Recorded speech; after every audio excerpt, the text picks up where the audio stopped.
Item ಯಾವುದೇ ಇರಲಿ try ಮಾಡಿ ಆಚಿ ಚಿಕನ್ ಮಸಾಲಾ. ಆಚಿ ಚಿಕನ್ ಮಸಾಲಾ. ಜನರು ಬಡತನ ಅಂದ್ರೆ ಆತಂಕ ಸೃಷ್ಟಿ ಆಗ್ಬಿಟ್ಟಿದೆ ಜನರಲ್ಲಿ ಅಂತ ಹೆಂಗೆ ಮಾಡ್ಕೊಡ್ತೀರಿ ಈಗ ಹೇಳಿ. ಸಮಸ್ಯೆ ಭಾರತ ಮಾತ್ರ ಒದಗಿರ್ತಕ್ಕಂಥದ್ದಲ್ಲ. ಈಗ ಬೇರೆ ಬೇರೆ ದೇಶದಲ್ಲಿ 30%, 40%, 50% ವರೆಗೂ ಹೆಚ್ಚಿಗೆ ಮಾಡುವಂತ ಕೆಲಸ ಮಾಡಿದ್ದಾರೆ ಬೇರೆ ಬೇರೆ ದೇಶಗಳಲ್ಲಿ. ಆದ್ರೆ ಭಾರತದಲ್ಲಿ ಒಂದು ಮಿತವಾಗಿ ಯಾವ ರೀತಿಯಾಗಿ ಜನರಿಗೆ ಅನುಕೂಲ ಆಗೋ ರೀತಿಯಲ್ಲಿ ಒಂದು 3% ಜಾಸ್ತಿ ಆಗಿರೋದ್ರಿಂದ ಇದು ಹೊರೆನೆ ಆದ್ರೂ ಆಯ್ತಾ. ಆದ್ರೆ ಪರಿಸ್ಥಿತಿ ನಿಭಾಯಿಸಬೇಕು ದೃಷ್ಟಿಯಿಂದ ಮಾಡಿರ್ತಕ್ಕಂಥದ್ದು. ಇದನ್ನ ಏರ್ಲೇಬೇಕು ಮಾಡ್ಲೇಬೇಕು ಅಂತ ಉದ್ದೇಶ ಇಟ್ಕೊಂಡು ಮಾಡಿರ್ತಕ್ಕಂಥದ್ದು. ಜಾಗತಿಕ ಮಟ್ಟದಲ್ಲಿ ಇವತ್ತು ಬೇರೆ ಬೇರೆ ದೇಶಗಳು ಒಂದು ಆಯಿಲ್ ಇರ್ಬೋದು ಮತ್ತೆ ಇದಕ್ಕೆ ಸಾಕಷ್ಟು ಒಂದು ಎಲ್ಲ ಪ್ರಾಬ್ಲಮ್ ಫೇಸ್ ಮಾಡ್ತಾ ಇದಾರೆ. ಆದ್ರೆ ನಮ್ಮ ಆಹಾರ ಉತ್ಪಾದನೆ ನಮ್ಮ ದೇಶದಲ್ಲೇ ನಡೀತಾ ಇರೋದ್ರಿಂದ ಒಂದಷ್ಟು ಆಹಾರ ಇಲ್ಲೇ ಉತ್ಪಾದನೆ ಆಗಿ ಅದನ್ನ ಬಳಸೋದ್ರಿಂದ ನಮ್ಗೆ ಆ ರೀತಿಯಾದ ಒಂದು ಸಮಸ್ಯೆ ಆಗ್ತಾ ಇಲ್ಲದು ದೇವ್ರ ಭಗವಂತನ ಒಂದು ಇದರಿಂದ ನಮ್ಗೆ. ಆದ್ರೆ ಬೇರೆ ಬೇರೆ ದೇಶಗಳಲ್ಲಿ ಆಹಾರ ಉತ್ಪಾದನೆ ಇಲ್ಲ, ಆಹಾರನ ಬೆಳೆಸಕ್ಕೂ ಆಗೋದಿಲ್ಲ. ಅಂತ ದೇಶಗಳು ಇವತ್ತು ಸಾಕಷ್ಟು ಸಮಸ್ಯೆಗಳನ್ನ ಎದುರಿಸ್ತಾ ಇದಾವೆ. ಕಾಂಗ್ರೆಸ್ನವರು ಇದು ಅರ್ಥ ಮಾಡ್ಕೊಬೇಕು. ಇದೇ ದೇಶದ ಒಂದು ವಾಪಸ್ ಬರ್ತೀನಿ ಕುಮಾರ್ ಸರ್, ವಾಪಸ್ ಬರ್ತೀನಿ, ಮಾತಾಡ್ತೀನಿ. ಚಂದ್ರೇಗೌಡ ಸರ್, ಅಯ್ಯೋ ಕುಮಾರ್ ಸರ್ ಇರಿ, ನಿಮ್ ಸರ್ದಿ ಮಾತ್ರ ಮಾತಾಡಿ ನೀವು. ಕುಮಾರ್ ಸರ್ ಒಂದ್ ಸೆಕೆಂಡ್. ನಿಮ್ಗೆ ಗೊತ್ತಿದೆ ಒಂದು ತಾಪಿ ರಾಜಕೀಯ ವೇದಿಕೆ ಒಂದು ನಿಮಿಷ ಮೇಡಮ್, ತಾಪಿ ಅಂತ ಒಂದು ಪೈಪ್ ಲೈನ್ ಇದೆ, ತೈಲ ತರಿಸ್ಕೊಳ್ಳೋಕೆ ಏನ್ ಕಷ್ಟ ಆಗಿದೆ ಇವ್ರಿಗೆ. ರಾಜಕೀಯ ವೇದಿಕೆನಾ ಸುದ್ದಿಗೋಷ್ಠಿ ಏನ್ ಅದಕ್ಕೆ ಪರಿಹಾರ ಅಂತ ತಾಪಿ ಅಂತ ಒಂದು ಪೈಪ್ ಲೈನ್ ಇದೆ ಮೇಡಮ್, ಅದ್ರ ಮುಖಾಂತರ ತೈಲ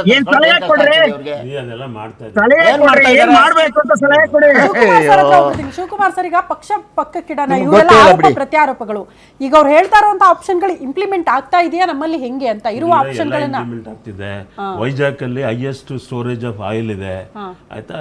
ಸುಮಾರು ಈಗ 2013ರಿಂದ ಇಲ್ಲಿ 2013ರಿಂದ ಇವತ್ತರೆಗೂ ಸುಮಾರು 533 ಗಿಗಾವಾಟ್ ನಾವು ಪ್ರೊಡಕ್ಷನ್ ಮಾಡ್ತಿದ್ವಿ ಸೋಲಾರ್ ಎನರ್ಜಿ ಎಲ್ಲ.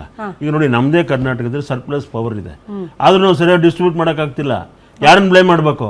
ಬಿಜೆಪಿ ಬ್ಲೇಮ್ ಮಾಡ್ಬೇಕಾ, ಕಾಂಗ್ರೆಸ್ ಬ್ಲೇಮ್ ಮಾಡ್ಬೇಕಾ? ಈಗ ನಮಗೆ ಇಂಡಸ್ಟ್ರೀಸ್ಗೆ ಅಥವಾ ರೈತರಿಗೆ ನೀವು 3 ಅವರ್ ಕೊಡ್ತೀನಿ, 1 ಅವರ್ ಕೊಡೋಕ್ಕಾಗ್ತಿಲ್ಲ ಕರ್ನಾಟಕದಲ್ಲಿ. ಬ್ಲೇಮ್ ಮಾಡ್ಬೋದು ಬಹಳ easy. As A farmer I am suffering, ನನಗೆ ಗೊತ್ತು. ಹೌದ್ರಿ, ನಾನೇ ಹೇಳ್ತೀನಿ ಮಾತಾಡ್ಬಿಡಿ, ಸುಮ್ಮನೆ ಇರ್ರಿ. ನಾವು ಅದನ್ನ ಸುಧಾರಣೆ ಮಾಡ್ಬೇಕು ಹೊರತು ಒಬ್ಬರ ಮೇಲೆ ಆರೋಪ ಮಾಡೋದ್ರಲ್ಲಿ ಇಲ್ಲ. ಆಯ್ತಾ. ಈಗ ನಾವು ಸುಧಾರಣೆಗಳೇನಂದ್ರೆ ಯಾವಾಗ ನಮ್ಮ ಅಡ್ಮಿನಿಸ್ಟ್ರೇಷನ್ ಲೆವೆಲಲ್ಲಿ ಸಮರ್ಪಕವಾಗಿ ಬಳಕೆಯನ್ನು ಹೇಗೆ ಮಾಡಬೇಕು ಅನ್ನೋದನ್ನ ವೈಜ್ಞಾನಿಕ ದೃಷ್ಟಿಯಿಂದ ನಾವು ಅಳವಡಿಸ್ಕೊಳ್ದೆ ಹೋದರೆ ಇವ್ರು ಹೇಳೋದು ನಾವು ಕೇಳಲೇಬೇಕಾಗತ್ತೆ. ಆ್ಯಸ್ ಎ ಇಂಡಸ್ಟ್ರಿಯಲ್ ಮ್ಯಾನ್ ಆಗಿ, ಇಂಡಸ್ಟ್ರಿ ಉದ್ಯಮಿಪತಿಯಾಗಿ ನಾನು ಹೇಳೋಕ್ಕೆ ಇಷ್ಟಪಡ್ತೀನಿ, ಯಾವುದೇ ಬೆಲೆ ಜಾಸ್ತಿ ಆದಾಗ ಪ್ರಭಾವ ಎಲ್ಲರ ಮೇಲೆ ಬೀಳುತ್ತೆ. ಕುಮಾರ್ ಮೇಲೆ ಬೀಳ್ತದೆ, ಗೌಡ್ರ ಮೇಲೆ ಬೀಳ್ತದೆ, ಶಿವಕುಮಾರ್ ಮೇಲೆ ಬೀಳ್ತದೆ.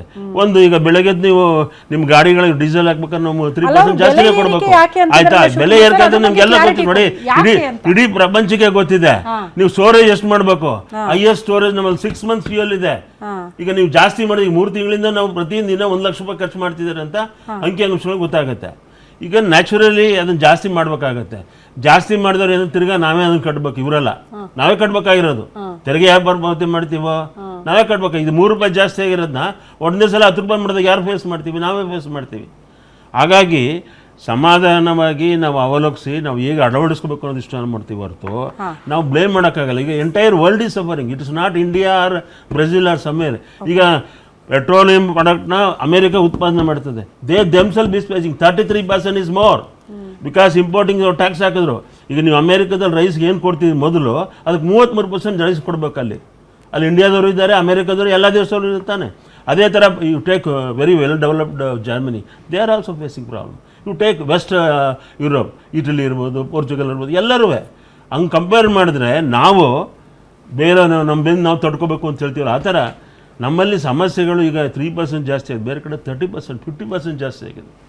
ನಾನೇನು ಹೇಳ್ತೀನಿ, ಈಗ ಒಬ್ರಿಗೊಬ್ರು ಬ್ಲೇಮ್ ಮಾಡಬಾರ್ದು. ನಾವು ನಮ್ಮ ಜೀವನದಲ್ಲಿ ನಮ್ಮ ವ್ಯವಸ್ಥೆಗಳನ್ನು ಹೇಗೆ ಅಳವಡಿಸ್ಬೇಕು ಅದನ್ನು ಮಾತಾಡೋದ್ರಾಗ ಎಲ್ರಿಗೂ ಅನುಕೂಲ ಆಗುತ್ತೆ. ಹೇಗೆ ಈಗ ನಾನು ಪ್ರತಿ ದಿವಸ ವೆಹಿಕಲ್ ತಗೊಳ್ಳೋ ಬದಲು ಅದನ್ನು ವೆಹಿಕಲ್ ಯೂಸ್ ಮಾಡೋದನ್ನ ಪೆಟ್ರೋಲಿನ ಪಡಕ್ಕೆ ಯೂಸ್ ಮಾಡೋದು ಎಷ್ಟು ಕಡಿಮೆ ಮಾಡ್ಬೋದು, ನನ್ನ ಎಲೆಕ್ಟ್ರಿಸಿಟಿ ಎಷ್ಟು ಮಟ್ಟಿಗೆ ಕಡಿಮೆ ಮಾಡ್ಬೋದು, ಎಷ್ಟು ಮಟ್ಟಿಗೆ ಪ್ರೊಡಕ್ಷನ್ ಮಾಡ್ಬೋದು, ಇದನ್ನು ಅಳವಡಿಸ್ಕೊಂಡು ವೈಜ್ಞಾನಿಕವಾಗಿ ಮಾಡೋದು ಮುಂದಕ್ಕೆ ಹೋದರೆ ಮಾತ್ರ ಇದು ನಮ್ಗೆ ಒಳ್ಳೇದಾಗತ್ತೆ. ಸುಮ್ಮನೆ ನಾವು ಕಾಮೆಂಟ್ ಮಾಡಿದ್ರೆ ಈಗ ಅಲ್ಲ ಯಾರೇ ಅದನ್ನ ಕಾಮೆಂಟ್ ಮಾತಾಡ್ತೀನಿ ಮಾಡಿದ್ರೆ ನಾನು ಈಗ ಬರೀ ಪ್ರೈಸ್ ಹೈಕ್ ಬಗ್ಗೆ ಅವ್ರು ಪ್ರೈಸ್ ಮಾತಾಡ್ತಾರೆ. ಹೈಕ್ನೆ ಈಗ ನಾವು ಅದನ್ನ ಮಾಡಲಿಲ್ಲ ಅಂದ್ರೆ ಏನಾಗುತ್ತೆ? ಕ್ವಶನ್ ಮಾಡ್ತೀನಿ ನಾನು ಚಂದ್ರೇಗೌಡ ಸರ್. ಈಗ ನಮ್ ಕರ್ನಾಟಕದ ಒಂದು ಉದಾಹರಣೆ ತಗೊಳ್ತೀನಿ. ನಮ್ಮಲ್ಲಿ ಗ್ಯಾರಂಟಿ ಯೋಜನೆಗಳು ಜಾರಿಗೆ ಬಂದಿದೆ. ಗ್ಯಾರಂಟಿ ಯೋಜನೆಗಳು ಯಾವ್ದೋ ದುಡ್ಡಲ್ಲಿ ಸರ್ಕಾರ ದುಡ್ಡಲ್ಲೇ ಬರ್ತಾ ಇದೆಯಾ? ನಮ್ ದುಡ್ಡಲ್ಲಿ ಬರ್ತದೆ, ನಮ್ ದುಡ್ಡೇ. ಹಾಗೇನ್ ಬೇರೆ ಕಡೆ ಬೆಲೆ ಏರಿಕೆ ಮಾಡಿ ದುಡ್ಡು ಇಸ್ಕೊಳ್ತಾ ಇದಾರೆ ನಮ್ಮ ಹತ್ರ. ಯಾರು ಕೇಳಿದ್ರ ನೀವು ಫ್ರೀ ಬೀಸ್ ಕೊಡ್ರಪ್ಪ ನಮ್ಮ ಹತ್ರ ಮತ್ತೆ ವಾಪಸ್ ದುಡ್ಡು ಇಸ್ಕೊಳ್ಳಿ ಅಂತ? ಇದೇನ್ ಗೊತ್ತಾ, ಗ್ಯಾರಂಟಿ ಯೋಜನೆ ಸಾರ್ವಜನಿಕರ ಟ್ಯಾಕ್ಸ್ ಹಣ. ಇವ್ರೇನ್ ಮಾಡ್ತಾ ಇದ್ದಾರೆ, ಇವರೇ ಅಧಿಕಾರದಲ್ಲಿ ಮುಂದುವರಿಯೋದಕ್ಕೆ ಒಂದೊಂದೇ ಗ್ಯಾರಂಟಿ ಯೋಜನೆಗಳನ್ನ ಜಾರಿ ತರ್ತಾ ಇದ್ದಾರೆ ವಿನಾ ಗ್ಯಾರಂಟಿ ಯೋಜನೆ ಮುಖಾಂತರ ಏನ್ ಗೊತ್ತಾ, ಹಿಂದೆ ಎಲ್ಲ ಏನಿತ್ತು ಗೊತ್ತಾ ನೋಡಿ.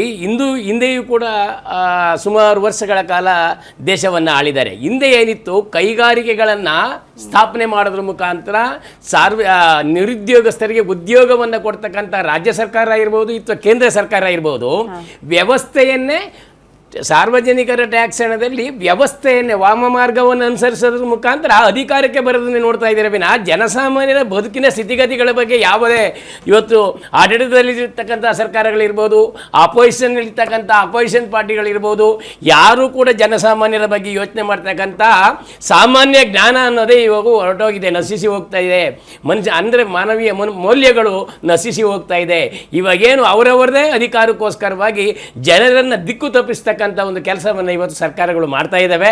ಆದರೆ ಆದಷ್ಟು ಮುಂದೆ ಉದ್ಯೋಗಗಳು ಜಾಸ್ತಿ ಆದರೆ ಯಾವುದೇ ನೋಡಿ, ಮೊದಲು ಏನು ಬೇಕು ಮನುಷ್ಯನಿಗೆ? ಆರೋಗ್ಯ ಬೇಕು, ಶಿಕ್ಷಣ ಬೇಕು, ಅದು ಬಿಟ್ಟರೆ ಉದ್ಯೋಗ ಬೇಕು. ಇಷ್ಟು ಕೊಟ್ಟರೆ ಸಾಕು. ಯಾವ ಗ್ಯಾರಂಟಿನೂ ಮಾಡಿ ಸೋಂಬೇರಿ ಮಾಡಿ ದೇಶ ಆಗಲಿ ರಾಜ್ಯ ಆಗಲಿ ಬರಬತ್ಲು ಮಾಡೋ ಅವಶ್ಯಕತೆ ಇಲ್ಲ. ಆದರೆ ಉದ್ಯೋಗವನ್ನು ಸೃಷ್ಟಿ ಮಾಡಬೇಕು. ಇಲ್ಲಿ ಮಕ್ಕಳಿಗೆ ಶಿಕ್ಷಣವನ್ನು ಉಚಿತವಾಗಿ ಗುಣಮಟ್ಟದ ಶಿಕ್ಷಣವನ್ನು ಕೊಡಬೇಕು. ಆರೋಗ್ಯವನ್ನು ಸುಧಾರಕ್ಕೆ ಏನು ಮಾಡಬೇಕು, ಇಲ್ಲಿ ವೈದ್ಯಕೀಯವನ್ನು ಅಭಿವೃದ್ಧಿಪಡಿಸಬೇಕು. ಆಮೇಲೆ ಆಸ್ಪತ್ರೆಗಳನ್ನು ಹೆಚ್ಚು ಮಾಡಬೇಕು. ಅಂದರೆ ಇದೆಲ್ಲ ಸುಧಾರಣೆ ಮಾಡೋದ್ರಿಂದ ಸರ್ಕಾರ ಅಧಿಕಾರಕ್ಕೂ ಬರ್ತಾರೆ, ಅವರೇನು ಬರದೇ ಹೋಗಲ್ಲ.